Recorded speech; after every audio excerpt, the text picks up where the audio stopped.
Je m'appelle Jorge Hernandez. Je m'appelle Joël Rapp.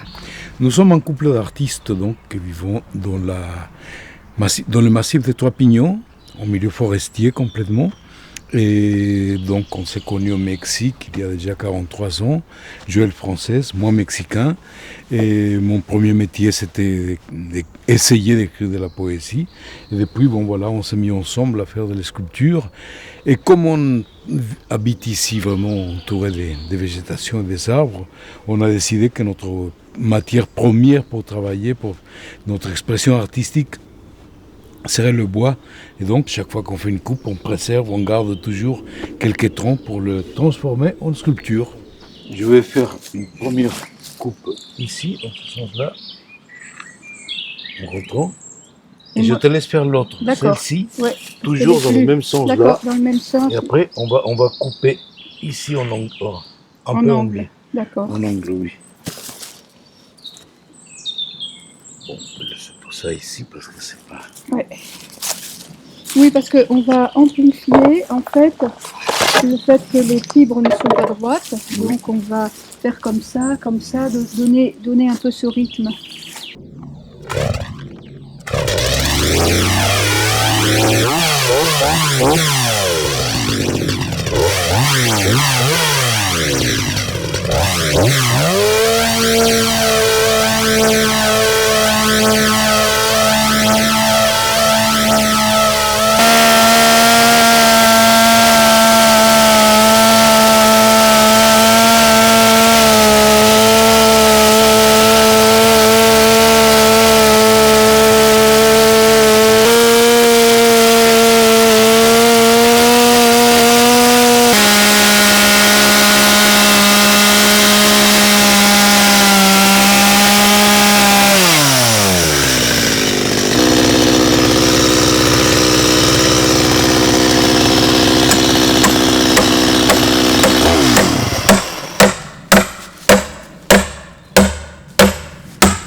Oui, on est allé assez profond quand même. Okay. C'est bien, ça, on peut le rouler, le rattraper de l'autre côté. Hein. Non mais là le mouvement est intéressant, ça correspond aux fibres.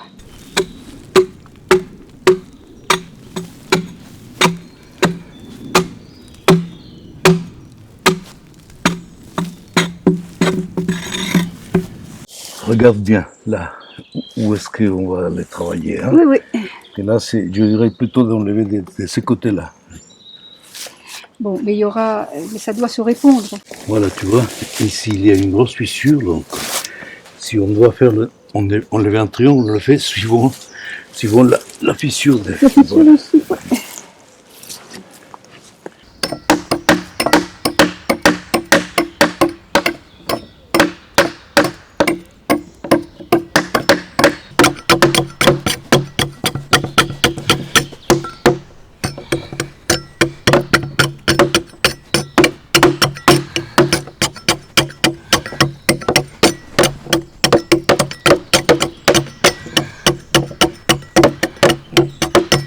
Quand on travaille, on est vraiment accompagné par nos outils parce que avec des tas de souvenirs, c'est comme des aides vraiment qui vont au-delà de l'outil. Ça, c'est un outil qui a été fait au Mexique, n'est-ce pas, Jorge ? Oui. Il a été commandé et fait par des forgerons, mais vraiment comme ça. Cette masse-là, elle appartient au père et au grand-père et à l'arrière-grand-père de Grotte, qui étaient des ébénistes. Et le dernier a mal tourné, il est avocat. Là, on est accompagné par Henri Moore. C'est une longue chaîne parce que, et c'est vrai qu'on l'a en main, c'est jamais des outils comme ça X, c'est quelque chose de vivant. Le bois est vivant, les outils ont toute une histoire. Mais c'est un vrai plaisir. Non, on peut en avoir, on a vraiment beaucoup d'outils qui sont achetés, qui sont neufs et tout. Mais c'est vrai qu'il y a quand même, prendre un vieil outil qui a travaillé, il y a une certaine émotion.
Bon, il sonne bien. Allez, 1, 2, 3, hop.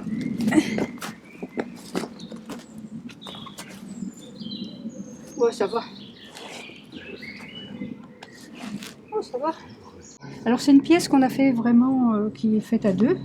Bon, quand je dis à deux, c'est faux parce que le bois est prédominant. C'est toujours la pièce principale. Mais une pièce, une œuvre, elle émerge, elle jaillit. Toujours, il faut une force, il faut quelque chose.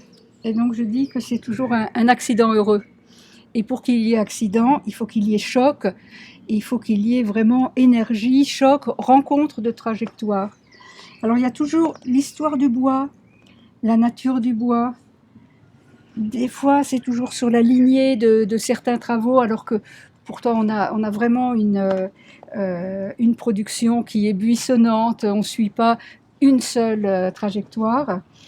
Et donc, il y a l'histoire du bois, et puis le contexte. Et ben, le fait d'être deux, c'est à la fois plus facile et plus difficile. Plus facile parce que si on est d'accord, c'est que le concept est fort et que il y a l'accord, elle se fait avec la pièce surtout. Et ben, si on n'est pas d'accord, on discute et on avance et il y a comme ça des allers-retours. C'est comme maintenant, on n'est pas complètement sûr, est-ce que le haut, est-ce que c'est terminé ou pas?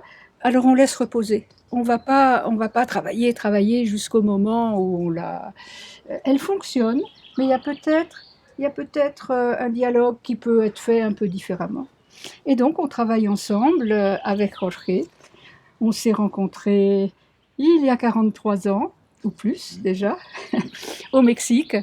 Moi comme artiste peintre, Jorge, un poète d'un mouvement de rupture, infraréaliste, un mouvement qui avait justement une vitalité et plus qu'un mouvement, tous ces jeunes étaient en mouvement. Bon, je pense que j'ai plus des vocations ou des talents comme bûcheron que comme sculpteur, mais bon, voilà. Sauter le pas, ça n'a pas été très compliqué finalement. Il s'agit de travailler avec le bois. Sauf que quand on travaille les sculptures, c'est faire transcender la matière, aller au-delà d'un simple bout de bois qui peut servir pour faire un meuble, ou pour s'échauffer. Donc, si on voit bien le bois, c'est un véhicule de chlorophylle, un chemin végétal qui va du sous-sol au ciel. Et entre-temps, on l'attrape comme matière et on prolonge un peu sa vie végétale en vie poétique, comme je vous ai dit. Avant, dans une autre vie, j'étais poète, mais donc j'ai transposé la matière poétique dans les sculptures. Pourquoi? Parce que quand on travaille le bois, la matière s'impose, la matière a une présence qu'on ne peut pas ignorer. Avec les mots, on peut les malaxer, les changer et tout ça. Mais la matière, elle impose déjà sa présence. Et donc, voilà, elle rigole moins que la parole, même si c'est toujours amusant de travailler une sculpture à deux. Mais en principe, on part d'un bout de bois et c'est un peu comme le lapidaire qui va essayer de trouver comment une pierre attrape mieux la lumière. Et en fait, quand on fait une sculpture aussi, quand on fait toutes ces ouvertures, tous ces angles, c'est une manière de piéger la lumière aussi, d'attraper la lumière. Comment un rayon de soleil va être projeté ici, et il va créer une ombre portée. Tout ça participe de la sculpture. Comme le vide aussi. Dès qu'on vide une pièce, on essaye quand même de donner un sens à ce vide. Et après, l'intégrer dans tout un mouvement, le mouvement que la matière elle-même peut imposer, mais on la violente aussi, hein, on la force à dire des choses qu'elle n'a pas envie de dire. Voilà.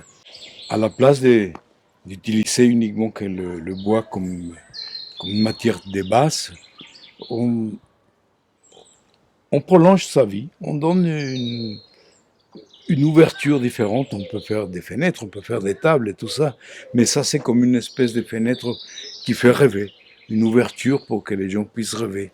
C'est pour ça que bon voilà, on passe beaucoup de temps à la caresser, à la brosser, à la malmener parfois, mais bon voilà, jusqu'au moment où on se dit ah, il y a quelque chose qui résonne de nous dans cette pièce, dans cette matière, quelque chose qu'on a réussi à attraper comme les esprits de la forêt, l'esprit de la forêt, voilà. Il y a du bois et on coupe les bois morts et on entretient la forêt aussi pour se chauffer. Mais à chaque fois, quand c'est un tronc plus important, eh bien, c'est presque un hommage à ce bois qui a poussé, c'est de garder une portion pour la valoriser, pour continuer de la faire vivre en sculpture, en installation, et pas simplement pas simplement on coupe du bois, on en fait des bûches et on le brûle. On est quand même à l'écoute toujours du bois, on voit comment il résonne, qu'est-ce qu'il nous raconte, quelle est son histoire.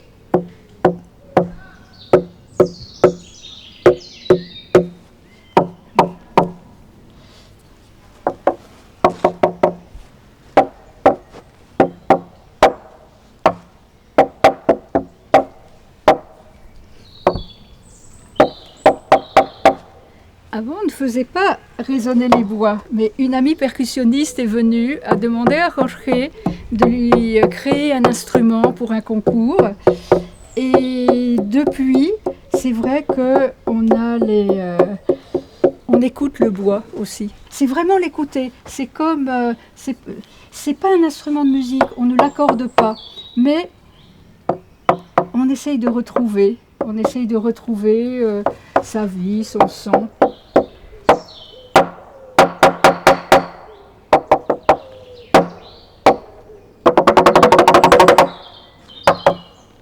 On ne l'accorde pas, mais on travaille en accord avec la matière.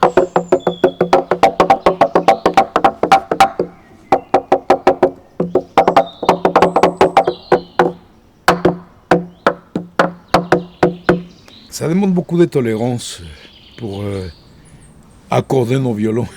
Donc il y a des moments où j'ai piqué des colères terribles. Je dis non, je ne suis pas d'accord et j'étais prêt à abandonner. Et après, je pars pour faire une pièce séparément. Et après, Joël fait la sienne de son côté aussi.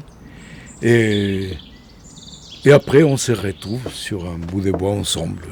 Je ne pouvais pas prendre un outil sans qu'il arrive en me disant où veux-tu la coupe, où veux-tu la perforation et tout. Jusqu'au moment où je me suis rendu compte et je me suis dit eh bien, ça va pas comme ça. J'ai remis tout en jeu en disant Si, je crois que ce que je fais, c'est de l'art, c'est-à-dire que c'est un support de communication, d'émanation pour les autres, parce que c'est pas moi que ça reflète la société, ça reflète beaucoup d'autres choses, le contexte et autres. Et l'artiste est juste comme ça, un des éléments. Et je me suis dit, eh bien, s'il y a un artiste, on peut être deux artistes. Et je lui ai dit, Jorge, j'ai pas fait venir mon ouvrier métèque, il est apothèque, pour m'aider. Donc soit on crée la pièce à deux, mais complètement, soit je la ferai toute seule, mais pas en aide. Et ça s'est avéré extraordinaire, c'est-à-dire que d'un seul coup, les pièces sont devenues plus cohérentes, plus fortes, parce que soit on se comprend, on a toujours raison quelque part, mais quand on est deux, justement, comme disait Jorge, il faut trouver l'accord, et c'est un travail, et c'est pas évident. Et après, comme pièce pour les autres, pour ceux qui vont la regarder, il y a déjà tout un pas qui est fait par le fait de travailler à deux. Ah, je ne vais pas vous raconter la difficulté de vivre en couple, mais de vivre en couple d'artistes, c'est augmenter la complication. C'est pire.